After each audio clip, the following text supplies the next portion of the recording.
जब से मेरी बहू पेट से हुई थी उसने तो रो रो कर बुरा हाल कर दिया था। मेरे बेटे से छुप छुप कर मुझसे कहती, माँ जी मेरा बच्चा गिरा दो, मैं यह बच्चा पैदा करना नहीं चाहती। मैंने डांट दिया, पागल लड़की तुम चुप रहो, यह तुम क्या बोल रही हो। मेरी बहू का रंग सांवला था, इसलिए मेरा बेटा हर दूसरे या तीसरे दिन ब्यूटी पार्लर लेकर जाता था। पार्लर वाली मेरी बहू का मसाज करती। मेरा बेटा कहता कि ऐसा करने से होने वाला बच्चा खूबसूरत और गोरा पैदा होता है। मेरी बहू हर बार रोते रोते अंदर जाती थी क्योंकि वह मसाज नहीं करवाना चाहती थी। मैं अपनी बहू को रोकना चाहती थी तो मेरा बेटा कहता कि माँ, इस मसाज से जो भी बच्चा पैदा होगा वो सेहतमंद होगा और गोरा बच्चा पैदा होगा और आपकी बहू का सेहत भी अच्छा रहेगा। तब मैं खामोश हो जाती थी। मैं भी तो यही चाहती थी, बच्चा खूबसूरत और सेहतमंद पैदा हो।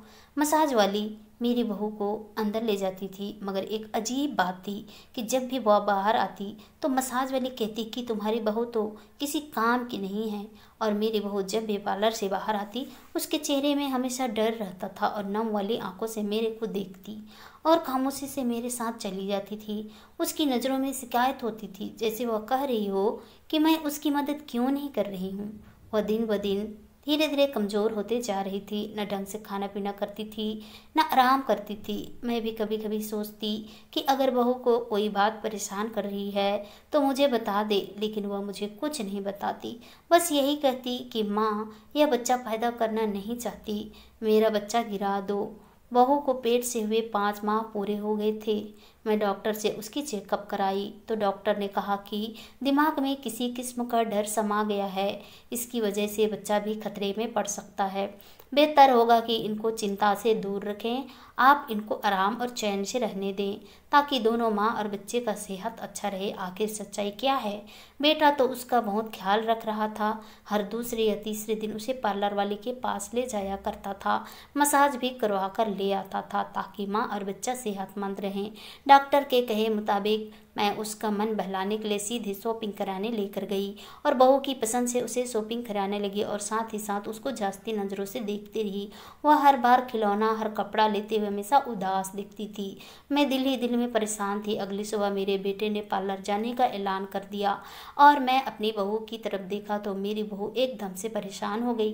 खैर 10 बजे के आसपास हम सब पार्लर गए और वहाँ वही लड़की जो पहले से तैयार खड़ी थी और वह काम वाली की अंदाज में हमसे मिली। वह मेरी बहू को कमरे की तरफ इशारा करते हुए खुद भी अंदर गई। मैंने बहू को अंदर जाने के लिए कहा तो मेरे फिर से रोने लगी। मैं मसाज नहीं करवाना चाहती। उसकी आंखों भी तेजी से भीगने लगी। मैं हैरान थी और सोचने लगी कि कुछ तो है जो मेरी बहू यहाँ पहुँचने के बाद ही ज़्यादा परेशान हो जाती है और डर जाती है। बहू को जब अंदर भेजा तो मेरा बेटा मुझे इंतजार करने को कहा पर किसी काम से चला गया। मैं मौका पाकर दबे पांव चुपचाप से उस कमरे की तरफ जाने लगी तो हल्की हल्की बातों की आवाज़ आने लगी। मैंने दरवाजे को हल्के से खोलकर झाँका तो मेरे पैरों तले से ज़मीन निकल गई। मेरी बहू सिसक सिसक कर रो रही थी क्योंकि वहाँ पर तो उसका मसाज नहीं बल्कि उसके साथ तो मैं अपने परिवार के साथ खुशी खुशी रह रही थी। जब मैं कॉलेज की पढ़ाई कर रही थी तब एक लड़की से मेरी बहुत गहरी दोस्ती थी। हम दोनों बहुत ही पक्की सहेली थी और किसी के साथ उसका व्यवहार बहुत अच्छा था। मेरी शादी उससे पहले हो गई और मेरी सहेली की शादी मेरे से 3 साल बाद हुई। वह शादी करके दूसरे शहर चली गई। मुझे उसकी कमी बहुत महसूस हुई थी। मैंने सोच लिया था कि उसकी बेटी पैदा होगी तो मैं उसको अपनी बहू बनाऊंगी। मेरी सहेली ने जब खुशखबरी सुनाई कि वह पेट से है तो मैं बहुत खुश हुई। मैं बच्चे की सेहत और सलामती के लिए दुआ की। जब 9 महीना पूरे हुए और वह अस्पताल में जब एक लड़की को जन्म दिया जिसका नाम उन्होंने सोनिया रखा। जब सोनिया 18 साल की हुई तो मैंने ढिंढोरा पीट दिया था कि सोनिया को ही अपने घर की बहू बनाऊंगी। मेरे पति ने कहा कि वह बहुत छोटी है पर मेरे जिद पर वह सभी कोई मान गए। जब मंगनी की रस्म की तो सोनिया तो चुपचाप थी, लेकिन मेरा बेटा बिगड़ गया। कहा कि मैं इनसे शादी नहीं करूँगा, उनसे रिश्ते से साफ इनकार कर दिया। लेकिन मैंने जिद पकड़ लिया और जैसे ही मेरे बेटे की नौकरी लग गई मैं सोनिया के साथ मेरे बेटे की शादी कर दी। अब सोनिया मेरे घर में बहू बनकर आ गई। मेरे पति तो बहुत खुश थे कि सोनिया की सूरत में हमें बहू और बेटी दोनों मिल गई हैं, मगर मेरे बेटे का दिमाग 7वें आसमान पर पहुंचा था। मैं बड़ी मुश्किल से अपना कसम देकर अपने बेटा बहू को हनीमून के लिए 15 दिन के लिए बाहर भेज दिया था। 15 दिन बाद वह लोग घूम फिर कर घर आए थे तो कहने लगा कि अब अपनी बहू को तुम खुद संभालो, मेरा छुट्टी ख़त्म होने को है, अब मैं पूरा आराम करूँगा और परसों से ड्यूटी पर जाना है। मैंने बहू को ढेर सारा प्यार दिया और साथ में बिठा लिया और पूछने लगी कि वह कहाँ कहाँ घूमे, क्या क्या शॉपिंग किया और उसको वहाँ कैसे लगा, वहाँ का मौसम कैसे था वगैरह। मेरे बेटे ने परेशान तो नहीं किया। फिर चंद दिनों बाद संडे को खीर पकाई की रस्म की थी। फिर बहू ने किचन में काम करना भी शुरू कर दिया था। हमारे घर में नियम था कि चाहे भले किसी भी काम को किसी से करवा लो, लेकिन किचन का काम घर की औरत को ही करना है। सोनिया को खाना बनाना सिखाना था। हर दिन हमको लोग कुछ नई चीज़ ट्राई करते थे। घर में रौनक लगी हुई थी। मैं जिस हालत से मेरी सहेली की बेटी को बहू बनाकर लाई थी वह पूरी हो गई थी। मेरी सहेली की बेटी भी उसी के जैसे ही व्यवहार वाली थी। इसी वजह से हमारे घर में रौनक लगी रहती थी। मेरा पति भी मेरे फैसले को हर वक्त तारीफ करते नहीं थकता है। अब मेरा बेटा का व्यवहार भी बदलने लगा था। वक्त ऐसे ही गुजरता गया और ऐसे ही 2 साल गुजर गए। मैं दिल ही दिल में नए मेहमान की इंतज़ार में थी और दुआ करती थी जल्द से जल्द हमारे घर में नए मेहमान आ जाएं। एक दिन कोफ्ता बनाने के इरादे से किचन में पहुंची और मैं लौकी को छीलने लगी और बहू के साथ बैठकर मसाले तैयार करने लगी। तब अचानक मेरी बहू की तबीयत खराब हो गई। वहाँ से भागने की कोशिश की। मैं भी चूल्हा बंद करके उसके पीछे पीछे भागी।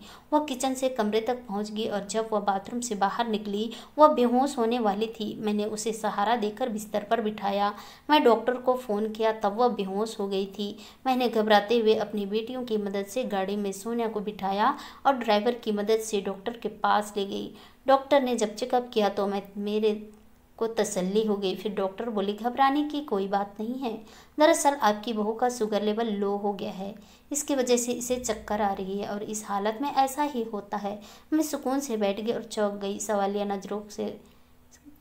नज़रों से डॉक्टर की तरफ देखा तो डॉक्टर मुस्कुराने लगी और बोली कि आपकी बहू पेट से है, इसलिए उसका शुगर लेवल लो हो गया है।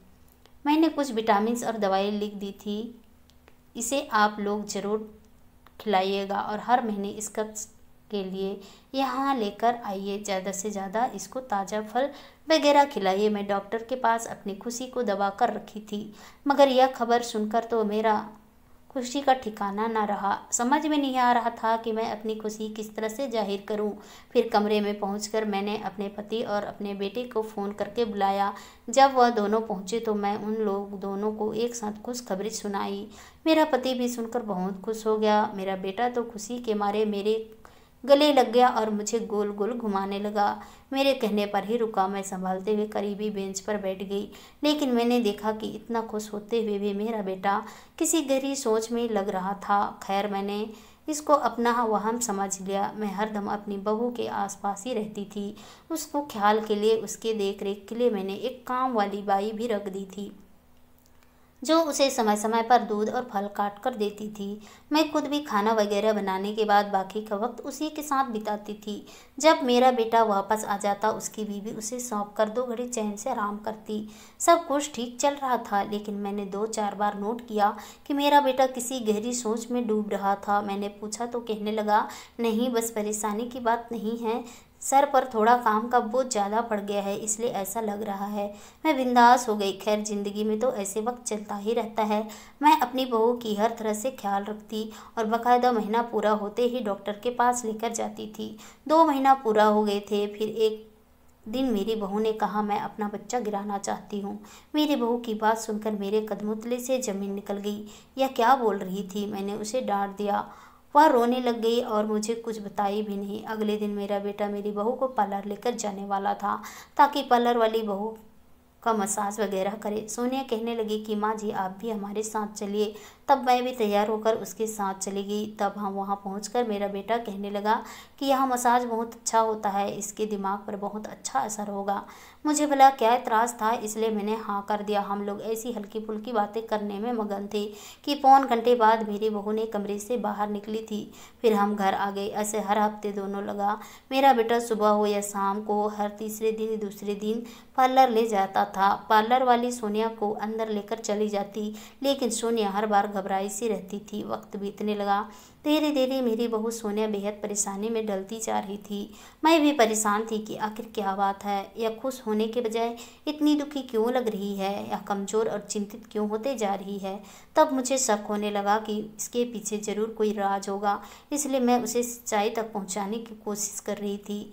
मैं तो सोचती थी कि कोई छोटी मोटी बात होगी, मैं क्या जानती थी कि बात इतने बिगड़ चुकी थी। खैर, एक दिन मेरा बेटा पार्लर छोड़कर चला गया। पार्लर वाली मेरी बहू को कमरे में ले गई। मेरी बहू बहुत परेशान थी। मैं भी धीरे धीरे उस कमरे के करीब गई। मुझे महसूस हुआ कि सोनिया सिसक रही है। मैंने दरवाज़ा हल्का से खोला। मुझे पार्लर वाली लड़की की आवाज़ साफ सुनाई दे रही थी। सोनिया किसी बात पर हाथ जोड़ रही थी। वह पार्लर वाली मसाज करते करते मेरी बहू को धमका रही थी। तभी वह लड़की बोली। उसे सुनकर तो मेरे ऊपर आसमान आ गिरा। वह मेरी इकलौती बहू को धमका रही थी कि वह मेरे बेटे से प्यार करती है, दोनों एक दूसरे को पसंद करते हैं और वह बीच में, उनके प्यार के बीच में आ गई है और सोनिया को उन दोनों के बीच से हट जाना चाहिए ताकि वह अपनी नई जिंदगी शुरू कर सके। मगर बात यहाँ तक ख़त्म नहीं हुई थी। वह तो यह भी कह रही थी कि सोनिया को अपना बच्चा गिराना ही पड़ेगा। जब दोनों साथ में ही नहीं होंगे तो उस बच्चे को कौन पालेगा। और वह लड़की सोनिया को यह धमकी भी दे रही थी, अगर वह किसी को भी बताई तो उसे जान से मार देगी। हे भगवान, वह कितनी बड़ी बड़ी धमकी दे रही थी। तभी मेरी बहू उस लड़की से डर कर कहती थी कि मुझे मेरा बच्चा नहीं चाहिए, मेरा बच्चा गिरा दो। मुझे अब मालूम हुआ था कि यह सब उस लड़की की साजिश थी और मेरा अपना बेटा उसके साथ मिला हुआ था। वह नहीं जानता था कि सोनिया जैसी लड़की को छोड़कर सारी जिंदगी पछताएगा। वह मेरे बेटे को कहती थी कि तुम्हारे बच्चे को मैं सगी माँ की तरफ प्यार करूंगी, जबकि वह सोनिया को कहती थी कि तुम्हारा बच्चा गिरा दो, नहीं तो मैं तुम्हें और तुम्हारे बच्चे को साथ में कहीं मरवा के फेंकवा दूंगी। इस बच्चे को पैदा मत करना। जब हम लोग घर पहुंचे तो मुझे एक आइडिया आया। कई दिन तक लगातार सोच विचार करने के बाद एक दिन मौका पाकर मैंने सोनिया को अपने दोस्त के पास भेज दिया जो हेल्थ केयर सेंटर चलाती थी। वहाँ उसका दिल भी बहल गया और उसकी देख रेख भी होने लगा था। घर आकर मैं रोना शुरू कर दिया और सबको कह दिया। मैं सोनिया को अस्पताल लेकर चली गई थी। अचानक उसकी तबीयत बहुत ख़राब हो गई और वो इस दुनिया से चल बसी। मेरी बहू का इतना ख्याल रखने के बावजूद मेरी बहू को ना जाने कौन सा चिंता अंदर ही अंदर खाए जा रहा था। उसके साथ मेरे घर का चिराग भी चला गया। मेरा बेटा तो यह खबर सुनकर पागल होने लगा, बार बार यही दोहराने लगा, यह कैसे हो सकता, यह नहीं हो सकता। वह अपने बच्चों के खातिर बेचैन हो रहा था, परेशान हो रहा था। मैं दुखी हो रही थी कि मेरा बेटा इतना खुदगर्ज कैसे हो गया था कि मेरे बेटे को अपनी औलाद की फिक्र है लेकिन अपनी बीवी की फिक्र नहीं है। एक दिन हमें शोक मनाते हुए गुजर गए। दूसरे दिन पार्लर वाली लड़की हमारे घर आ गई, मेरे बेटे को दिलासा देने लगी और अफसोस करने लगी, जबकि मैं देख रही थी कि वह कितनी खुश हो रही थी। तब वह गलती से हौसला देते देते मेरे बेटे से कहने लगी थी, अच्छा हो गया कि माँ और बच्चा दोनों मर गए, वरना इस बच्चे को मैं खुद ही मार डालती। उस बच्चे को मैं भला क्यों पालती। मेरा बेटा तो सुनने के बाद गुस्से से पागल हो रहा था और उस लड़की को पकड़कर धक्के मार कर बाहर निकाल दिया। उसके बाद मेरा बेटा उस लड़की को दिल से भी बाहर निकाल दिया था। मैं भी अपने बेटे को आईना दिखा दिया, यह है तुम्हारी पसंद। इस लड़की की खातिर तुम मेरी बहू को तलाक देने वाले थे। तुमने एक बार भी नहीं सोचा कि हाँ वह तुम्हारे बच्चे की माँ बनने वाली है, या भी नहीं सोचा कि हमारा क्या होगा। तुम कितने खुदगर्ज हो कि तुमने सिर्फ और सिर्फ अपना देखा। अब सारी जिंदगी तुम पछताओगे। अब मैं भी तुम्हें कभी माफ़ नहीं करूँगी। यह कहते हुए मैं बुरी तरह रो पड़ी और अपने कमरे में जाकर बैठ गई। वह बेचारा अपना गम भूल कर कई दिन तक मुझे मनाता रहा। तब कहीं जाकर मैंने उसे माफ़ किया, लेकिन सोनिया के लिए अभी उसको गम में डूबा रहने दिया। जितना ज़्यादा अफसोस कर लेगा उतना ज़्यादा मेरी बहू की कदर बढ़ जाएगी। अब हर वक्त वह उदास रहने लगा था, मेरी बहू की चिंता में डूबा रहता था। अब रात में उठ उठकर अपनी बीवी के लिए रोते देखा था, जबकि मैं खुद अकेले सोनिया से मिल आती थी। एक रात शाम को मैं वहीं पर मौजूद थी तो सोनिया ने एक बेटे को जन्म दिया। मैं तो पोते को देखकर जैसे कि दोबारा से जी उठी थी। अब मैं अपने बेटे को सजा देना नहीं चाहती थी। फिर मैं अपने बेटे और अपने पति को फ़ोन करके बुलाया। वह दोनों बाप बेटा दौड़े दौड़े आए कि शायद मुझे कुछ हो गया है, क्योंकि मैं रो रही थी। मेरे पास पहुंच गए और मेरे बेटे ने सोनिया को देखकर कहा कि यह मुझे हो क्या गया है, मुझे सोनिया क्यों दिखाई दे रही है। मैं अपने बेटे का कंधा पकड़ा और कहा, सोनिया मरी नहीं, जिंदा है। उसने तुम्हारे बेटे को जन्म दिया है। तब मैंने अपने बेटे से वादा करवाया, अब तुम कभी भी सोनिया को दुख नहीं दोगे और उसे छोड़कर कभी नहीं जाओगे। ज़िंदगी में तुम किसी दूसरी औरत की तरफ देखोगे भी नहीं और सोनिया को कभी भी तलाक नहीं दोगे। मेरे बेटे को भी अपनी गलती के एहसास हो गया। उसने सोनिया और मुझसे माफ़ी मांगी। हमने उसे माफ़ कर दिया था। आज इस बात को 4 साल गुजर गए थे और हम सब एक साथ खुशी खुशी रह रहे हैं। आशा करती हूँ दोस्तों आप लोगों को ये कहानी पसंद आई होगी। कहानी पसंद आई तो कहानी को लाइक कीजिए, शेयर कीजिए, कमेंट कीजिए और ऐसी कहानी सुनने के लिए प्लीज़ हमारे चैनल को सब्सक्राइब जरूर कीजिए। तो चलिए दोस्तों मिलते हैं नेक्स्ट नई कहानी के साथ। तब तक बाय बाय, अपना ख्याल रखिए।